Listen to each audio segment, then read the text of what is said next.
आज भी मुझे लगता है कि 15 से 20 लाख लोग ऐसे हैं जिनको पेंशन जो है 700, 800, 850 इतना ही मिलता है। किसी न किसी बहाने उसको भी कम कर दिया गया है। अभी लोग जो है हमारे बहुत दूर दराज से आए हैं।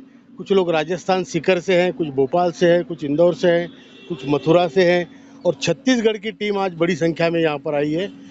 कोई रायपुर से है, कोई राजनांदगांव से है। ये हमारे छत्तीसगढ़ के अध्यक्ष है सिद्दीकी साहब, LM सिद्दीकी साहब, ये रायपुर से आए हैं। ये हमारे अजीज़ुर रहमान जी राजनांदगांव से आए हैं। ये हमारे पूर्वी भारत के समन्वयक हैं। उसी प्रकार हमारे ये भाई बस्तर से आए हैं। मतलब रायपुर को आने में भी उनको 450 किलोमीटर चल के आना पड़ा।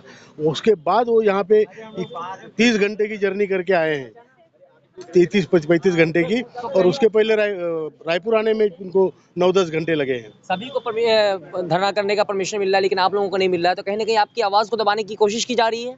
जी हाँ, जाहिर है आंदोलन आपके वजह से और सोशल मीडिया ने बहुत अच्छी तरीके से इसे प्रेजेंट किया है। पूरे भारत से सपोर्ट है और ये सपोर्ट इतना बढ़ रहा है कि आखिरकार उनको हमारी परमिशन कैंसिल करनी पड़ी। फिर भी हम लोग जो बाहर से आए उनको तो बताना पड़ेगा कि करना क्या है। अभी यहाँ पे बैठना है नहीं बैठना है ये भी तो बताना पड़ेगा। तो इसीलिए हम लोग यहाँ पर बाहर बैठ के जो लोग आएंगे उनको संबोधित करेंगे और उसके बाद फिर जितना हमसे हो सके थोड़ी देर के लिए यहाँ पे रुकेंगे और फिर हम आंदोलन आज का कैंसिल कर देंगे। तो जिस तरह से हमारे देश के प्रधानमंत्री सबका साथ सबका विकास सबकी विश्वास की बात करते हैं, 7,500 रुपया भी देना, उनको पेंशन देना भारी पड़ रहा है। अभी आप लोग का ही पैसा जमा पैसा है। नहीं देखिए, हमें तो गारंटी है। मोदी जी ने जब 2 बार गारंटी दी है तो उसको तो होना ही होना है। आज हमारे पास 3 दिन और है, आज का, कल का और 10 तारीख। 10 तारीख तक हमारा काम पक्का होना चाहिए, होगा ऐसा हमें यकीन है और हमें तो पूरी आशा है, उम्मीद है। मैं रायपुर से आया हूँ, छत्तीसगढ़ से। आपको इतनी दूर दूर से लोग आ रहे हैं लेकिन प्रशासन परमिशन नहीं दे रहा। तो क्या करें सर, अगर परमिशन नहीं देते तो रोड में तो हमको आकर के खड़े होना ही पड़ेगा। हम तो रायपुर से ही आए हैं, ये हमारे कुछ साथी तो बेलाडीला से आए हैं जो रायपुर से भी आगे 426 किलोमीटर है, जहाँ ट्रेन सर्विस नहीं है। They have come by bus up to Raipur. Raipur से फिर यहाँ बाई ट्रेन आए, वो ट्रेन भी लेट थी तो करीब 32 आवर्स उसमें आए हैं। ये सरकार सीनियर सिटीजनों से भी डर रही है क्या? मुझे ये नहीं पता कि वो डर रही है या नहीं डर रही है, लेकिन एक चीज़ में मैं बिल्कुल स्पष्ट हूँ कि ये जो हमारी सरकार है या हमारी जो EPFO है वो हमारे एंटी है, वो हमारे खिलाफ में है। ऐसा क्यों लग रहा है खिलाफ? EPFO के पास में 31 मार्च 2023 तक 7,80,000 करोड़ रुपया पेंशन कोष के रूप में मौजूद है। और ये जो आंकड़ा है उन्होंने लोकसभा में लिखित में उत्तर दिया है अगस्त 2023 में कि 7,80,000 करोड़ रुपया पेंशन कोष कार्पस मौजूद है। तो जितना जो है पेंशन की राशि जमा है उसके इंटरेस्ट से ही बहुत सारा और भी भला हो सकता है। आपको ये भी बता देता हूँ कि इस साल भी सारा पैसा डिस्ट्रीब्यूट करने के बाद, इस साल जितना भी उनका कलेक्शन आया, कंट्रीब्यूशन आया, उसको सारा डिस्ट्रीब्यूट करने के बाद उसके ऊपर इंटरेस्ट भी दे देने के बाद एक अनुमान है स्वयं EPFO को कि 66,000 करोड़ रुपया बच जाएगा।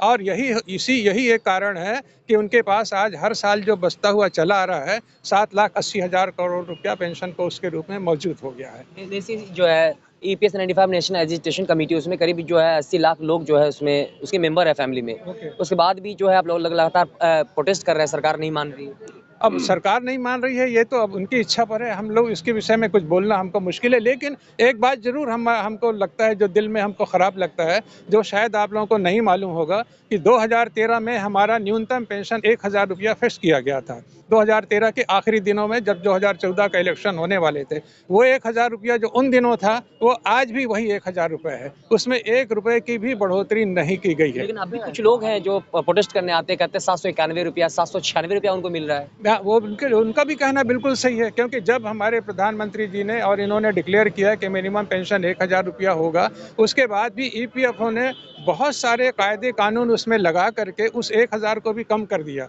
आज भी मुझे लगता है कि 15 से 20 लाख लोग ऐसे हैं जिनको पेंशन जो है 700, 800, 850 इतना ही मिलता है। किसी न किसी बहाने उसको भी कम कर दिया गया है। 39 लाख लोग ऐसे हैं जिनको 1,000 या कम पेंशन है।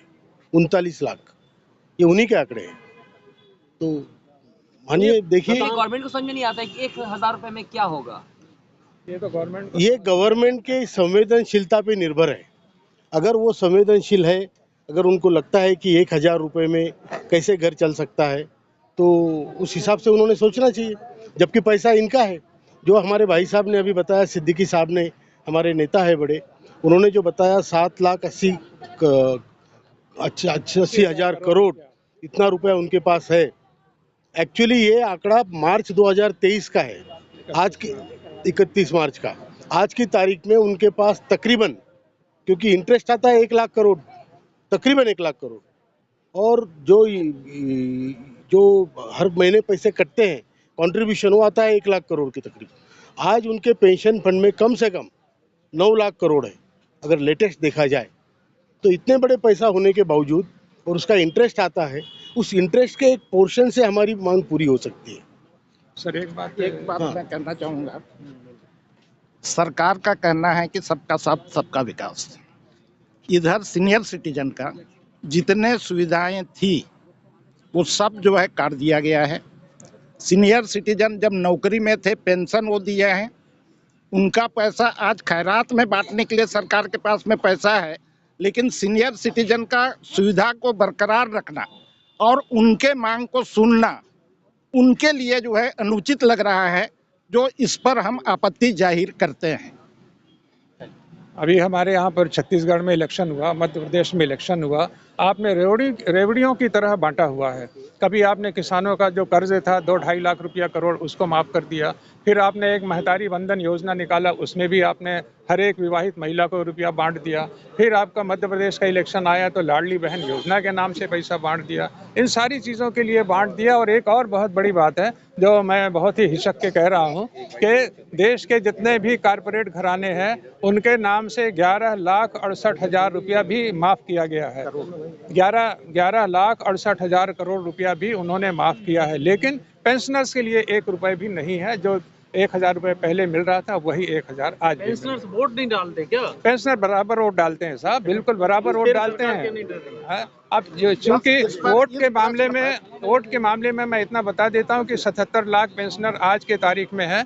अगर उनका वोटर्स की संख्या आप गिनेंगे तो 3 करोड़ से ज़्यादा जाता है। अब ये हमारे पेंशनर भाइयों के विवेक पे है कि जब वो वोट देने जाएंगे तो किसको देंगे ये 3 करोड़ लोग, ये तो यही समझेंगे।